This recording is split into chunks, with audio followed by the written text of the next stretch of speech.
त्याने आईस्क्रीमची 2 वाटी भरल्या. गुलाबी रंगाची स्ट्रॉबेरी आईस्क्रीम मला वाटी देताना त्याच्या बोटांचा स्पर्श झाला. एक गार गोड थरकाप शरीरातून पसरला.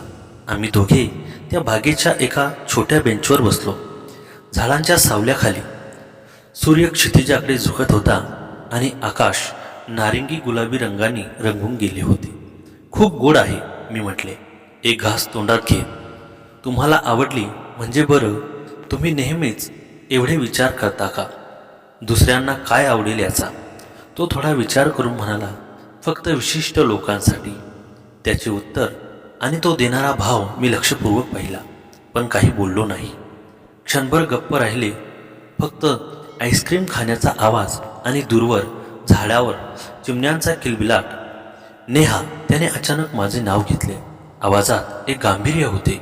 हो, काल बाथरूममध्ये मी, माफ करा, मी तुमच्या अवतीभोवती इतका अडखळतोय याची जाणीव आहे मला. मी चकित झाले. मी अशी अपेक्षा केलेली नव्हती. असं काही नाही आहे. तुम्ही तर मदत केली. उलट मीच तुमचा वेळ वाया घालवला. नाही, त्याने जोर देऊन म्हटले, असं कधीच नाही. तुम्ही आलात म्हणून हे सगळं जिवंत वाटतं. त्याच्या शब्दांनी हवा जरा जड झाली. मी वाटीतल्या आईस्क्रीमकडे पाहत राहिले. शुभम, एक प्रश्न विचारू का? विचारा. तुम्ही इतके शिकलेले, सुंदर घर, चांगली नोकरी, पण एकटे का? एवढ्या मोठ्या घरात एकटपणा वाटत नाही. तो एक दीर्घ श्वास घेऊन मागे बाकावर झुकला. डोळे बंद केले. वाटतो नेहा, खूप वाटतो, पण कधी कधी एकटेपणा हा इतरांच्या सोबतीपेक्षा सुखदायक असतो. का? कारण जेव्हा तुमच्यावर विश्वास ठेवणारा, तुमच्याशी प्रामाणिक राहणारा एकही माणूस उरत नाही, तेव्हा एकटेपणाच शरणागती असते. त्याच्या आवाजातील वेदना मी ओळखली. ती माझ्यासारखीच होती. माझ्या बाबतीतही तेच आहे. मी हलक्या आवाजात म्हटले, लग्न झाले, घर आहे, पण मी खरंच एकटीच आहे. नवरा म्हणून जो आहे तो फक्त एक सावट आहे माझ्या जीवनात. प्रेम, आदर, साथ काहीच नाही. फक्त दुःख आणि जबाबदारीचं ओझं. ते शब्द बाहेर पडले तेव्हा मला स्वतःचीच भीती वाटली. मी आयुष्यात कोणालाच माझ्या दुःखाबद्दल सांगितले नव्हते, पण शुभमसमोर, एका अर्ध्या परक्या माणसासमोर ते सहजतेने बाहेर आले. त्याने माझ्याकडे पाहिले. त्याच्या डोळ्यात तीच कोमलता, पण त्यात आता एक सहानुभूतीही होती. मला माहीत आहे नेहा, तुमच्या नवऱ्याबद्दल. तुम्ही काही बोलला नाहीस, पण तुमच्या डोळ्यातले दुःख बोलत होते. तुम्ही एक मजबूत स्त्री आहात. एवढं सगळं सहन करूनही तुम्ही हसताय, काम करताय, जगताय. त्याच्या शब्दांनी माझे डोळे भरून आले. कोणी माझ्या संघर्षाला मान्यता दिली होती, कोणी मला मजबूत म्हटले होते. हे ऐकण्याची गरज मला किती दिवसांपासून होती, हे त्याच्यापर्यंत कधीच कळले नसते. धन्यवाद, मी फक्त इतकेच म्हणू शकले. त्याने हात वाढवला, जणू माझा हात धरायचा, पण मग माघार घेतली. पण मी माझा हात पुढे केला आणि त्याच्या हाताला स्पर्श केला. ते क्षण जादुई होते. 2 एकट्या हृदयांमधला पूल, 2 वेदनांमधली सांगता. त्याने हलकच माझ्या बोटांवर मिठी मारली. उष्णता आणि सांत्वना एकाच वेळी अनुभवायला मिळाली. नेहा, मी एक गोष्ट सांगू इच्छितो, तो म्हणाला, पण आधी मला हमी हवी की तुम्ही चुकीचा अर्थ लावणार नाही. सांगा, तुम्ही जेव्हा येता ही बाग रंगते. तुमची हसणं, तुमची मेहनत, तुमचं साधंपण या सगळ्या भव्य घराला जीव देतं. मी तुमच्याबद्दल खूप आदर बाळगतो. आणि काहीतरी अधिक. माझ्या हृदयाचा ठोका वेगाने धडधडू लागला. हे ते होते का ज्याची मला कधीच अपेक्षा नव्हती, ज्याच्यापासून मी घाबरत होते. शुभम, मी लग्नीत आहे. माझी परिस्थिती तुम्हाला माहिती आहे. आणि मला तुमच्या आयुष्यात अडथळा आणण्याचा हेतू नाही. फक्त तुम्हाला कळावं असं वाटलं की तुमच्यासारखी व्यक्ती या जगात अस्तित्वात आहे. हे जाणून मला आनंद होतो. तुमच्याशी बोलणं, तुमचा सहवास हे माझ्यासाठी मौल्यवान आहे. तेवढंच. त्याने माझा हात सोडला, पण स्पर्शाची उष्णता तिथेच राहिली. हे आईस्क्रीम संपलं, तो हसत म्हणाला. वातावरण हलके करण्याचा प्रयत्न करत हो. संपलं. उद्या येणार आहात ना? बाकीचं काम संपवायचं आहे. हो येईन. मी उठले. घरी जाण्याची वेळ झाली होती. आजचा दिवस अनेक भावनांनी भरलेला होता. एक नवीन भीती, एक नवीन आशा आणि एक गोंधळ.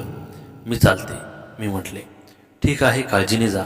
आणि नेहा, हो, तुमचं सगळं दुःख मी दूर करू शकत नाही, पण जेव्हा जेव्हा तुम्हाला वाटेल की कोणाशी तरी बोलायचं आहे, तेव्हा मी इथेच आहे, एक मित्र म्हणून. मित्र हा शब्द किती सुरक्षित वाटला आणि किती अपुरा. धन्यवाद शुभम, खरोखर. मी बाहेर पडले. परतीच्या वाटेवर त्याचे शब्द, त्याचा स्पर्श आणि त्याच्या डोळ्यातील ती निरागस इच्छा माझ्या मनात घोळत राहिली. घरी पोहोचताच माझ्या नवऱ्याने आवाज लावला. इतकी उशीर का? कुठे हिंडत होतीस? त्याचा आवाज कर्कश आणि आजारपणाचा होता. पण आज त्याने मला भिडवलं नाही. मी फक्त काम होतं असं म्हणून आत गेले. रात्री झोप येत नव्हती. शुभमचे डोळे माझ्या समोर होते. त्याची कोमलता आणि माझ्या नवऱ्याचा कठोरपणा, त्यांची तुलना मनात येत होती. हे चुकीचं आहे हे मला माहीत होतं, पण मनाला कोणी नियम शिकवणार? हृदयाला कोणी तर्क पटवणार? दुसऱ्या दिवशी मी पुन्हा त्याच घरी गेले. आज बागेचं काम संपणार होतं. शेवटचा दिवस. नंतर माझं काय? मी पुन्हा भाजीच्या ठेल्यावर परतणार आणि तो त्याच्या भव्य एकाकी घरात. ते दिवसभर काम करत असताना दोघांनीही कालच्या गंभीर प्रसंगाबद्दल काही बोलले नाही, फक्त कामावर लक्ष केंद्रित केले. पण प्रत्येक वेळी जेव्हा आमची नजर भेटायची तेव्हा एक अदृश्य दोरी आणखी घट्ट होत जायची. संध्याकाळी काम संपलं. छानसा बाग तयार झाला होता. फुलं, झाडं, हिरवळ, सफाई छान झालंय. शुभम म्हणाला, हाताचे घाम पुसत. हो, खूप छान. तुमचा मोबदला. त्याने एक लिफाफा काढला. नको शुभम, तुम्ही मला आधीच एवढं दिलंय आणि हे काम करायला मला खूप आनंद झाला. नेहा, हे तुमच्या मेहनतीचं आहे. घ्या, तुमच्या कष्टाची किंमत आहे. मी लिफाफा घेतला. तो जड होता. आता मी जाते. हो. त्याचा आवाज खचखचीत झाला. मी तुम्हाला घरापर्यंत पोहोचवतो. नको, ठीक आहे, मला वाट ठाऊक आहे. मी चालू लागले. 5 पावलं गेलो तेवढ्यात त्याने माझं नाव घेतलं. नेहा. मी वळले. तो जवळ आला. त्याच्या डोळ्यात एक निर्णय होता, एक भावना, ज्याला आता शब्द नव्हते. मी तुमच्याशी प्रामाणिक राहिलो. आता एक आणखी प्रामाणिकता. तो म्हणाला. आवाज कंपत होता. तुम्ही जाणार असता तर कधीतरी सांगायचं होतं. मला तुमच्याबद्दल फक्त आदरच नाही नेहा, तुमच्याबद्दल भावना आहेत ज्या मी नियंत्रित करू शकत नाही. मला माहिती आहे की हे शक्य नाही, हे योग्य नाही, पण तुम्हाला न सांगता मी खोटा राहणार नाही. मी स्तब्ध उभी राहिले. हवा थांबल्यासारखी वाटत होती. तुम्ही माझ्या आयुष्यात आलात आणि सगळंच बदलून टाकलं. ही बाग फक्त सुरुवात आहे. तुम्ही माझ्या मनातही एक बाग लावली आहे आणि ती फुलत आहे. ते बोलणं संपले. आता माझी पाळी होती. काय म्हणणार होते मी? नाही म्हणणार होते, पळून जाणार होते, पण माझ्या डोळ्यातून अश्रू ढाळले. हे अश्रू भीतीचे नव्हते किंवा दुःखाचे नव्हते. हे अश्रू मोकळेपणाचे होते, कारण कोणीतरी मला प्रेम शब्द न वापरता प्रेमाची भावना दाखवली होती. कोणीतरी मला माझ्याबद्दल, माझ्या अस्तित्वाबद्दल एवढं महत्त्व दिलं होतं. शुभम, मी हलक्या पण निश्चित आवाजात म्हटले. मी परत येईन. भाजी विकायला नाही, फक्त बघायला येईन की तुम्ही एकटे आहात का. त्याच्या चेहऱ्यावरचा आनंद पाहण्यासारखा होता. एक अवर्णनीय सौंदर्य. मी वाट पाहीन, तो म्हणाला. आणि मी निघाले परतीच्या वाटेवर. माझ्या मनात एक गोंधळ आणि एक स्पष्टता यांचे मिश्रण होते. मला माहीत होतं की पुढचा मार्ग अवघड आहे, पण आजपासून मी फक्त दुःखाची बलुतेदार नव्हते.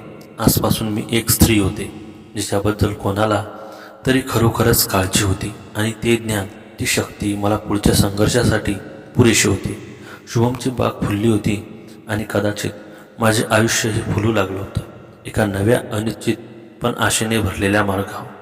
मित्रांनो, ह्या कथाचा पुढचा भाग 2 दिवसांनी येणार आहे. जर हा भाग आवडला असेल, लाईक, शेअर आणि चॅनलला सबस्क्राईब नक्की करा. धन्यवाद.